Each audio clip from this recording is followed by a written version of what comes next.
Hello and welcome back to God Really, my ongoing conversation with Chris Price at Calvary Baptist Church in Coquitlam, British Columbia. When I was young and I wanted something, I would go to my dad and ask him if I could have it. And Dad would sometimes say, "Go ask your mother." So I'd go and ask my mother, and hoping I'd get the answer I was looking for. Often she'd say, "Go ask your father."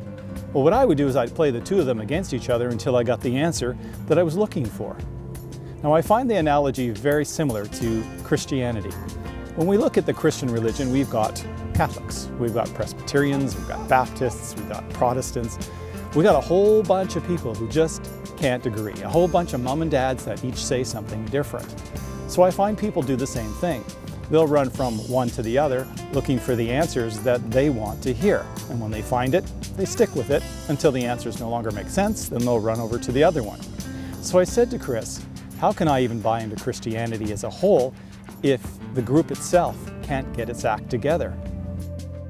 Well, I think that there's widespread agreement on the main things that get obscured by the differences. What I mean by that is when you look at the major creeds of the church, which talk about really the big significant things, what it means to be a Christian, right? The boundary markers, Orthodox, Catholic, Christian, Protestant, all agree.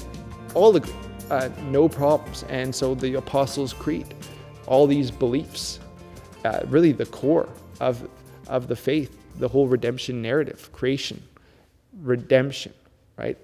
Consummation. I mean, they agree. So there's, I think, incredible unity, given the diversity of the movement, different cultures, different time periods.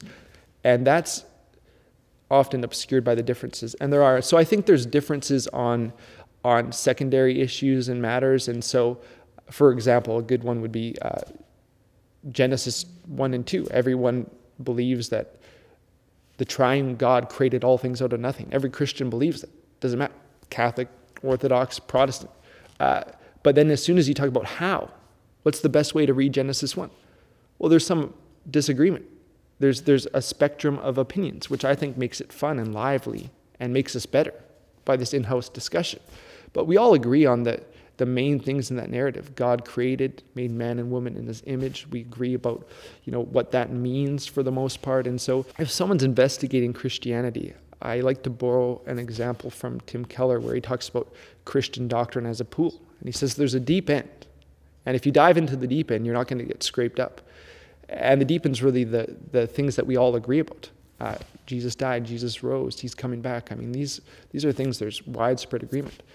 But then there's the secondary issues, the tertiary issues. That's the shallow end. And if you dive in there, you're going to get scraped up and bruised, right? Every Christian believes Jesus is coming back. You start talking about when, how, what perspective. Oh my goodness, right? You're just going to have a lively discussion. But I think that's okay, as long as we don't take secondary things and make them primary. As long as we don't split churches over those secondary issues, which we've done before, which is like breaking up your family in some cases because, someone left the toilet seat up. You don't split the family over that. You say don't do, right? But some of the reasons denominations have split have been, I think, is like over the style of music. That's like splitting the family because the toilet seat's up, in my opinion. And I think God just weeps at that. But thankfully, there's a movement now where there's a lot more ecumenicalism, which is, I think I botched that word.